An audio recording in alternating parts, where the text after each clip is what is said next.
Mercabarna és un equipament clau del nostre model de distribució alimentària, però malgrat el seu paper cabdal, encara és en molts aspectes una gran desconeguda pels ciutadans de Barcelona. No massa barcelonins i barcelonines saben que dins de la seva ciutat hi ha una altra ciutat, una ciutat amb més de 700 empreses especialitzades en la comercialització, la transformació, importació i exportació de productes frescos i congelats i on hi conflueixen cada dia més de 22.000 persones que amb la seva feina fan possible que els ciutadans gaudim d'una gran oferta i varietat de productes frescos. Per posar en valor tota aquesta tasca, aquest any hem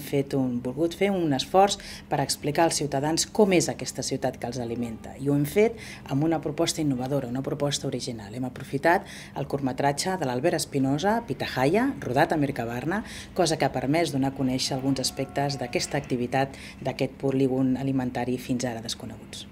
Gràcies a això, molts ciutadans hauran descobert que compten amb una unitat alimentària capdavantera en el desenvolupament de clústers i en la renovació d'infraestructures, que té especial cura pel medi ambient, això és molt important per a la nostra societat, que aposta per l'ús del vehicle elèctric, pel vehicle de mercaderies elèctric, que suma esforços per l'estalvi energètic o que, per exemple, cerca fonts d'energia alternatives i menys contaminants. També s'hauran assabentat de la feina que fa Mercabarna per promoure accions que potenciïn la competitivitat de les empreses que hi ha en el recinte. Un bon exemple d'això hem organitzat l'associació Clúster Alimentari per cercar noves línies de negoci i arribar a nous segments de mercat. Les missions comercials internacionals liderades i impulsades pel clúster Mercabarna Export o les diferents iniciatives en energies i telecomunicacions que es fan a través de les diferents comissions mixtes que tenim instal·lades a Mercabarna i a través, sobretot, de les associacions empresarials. Tot això s'ha de donar a conèixer, ho volem posar en valor, ho volem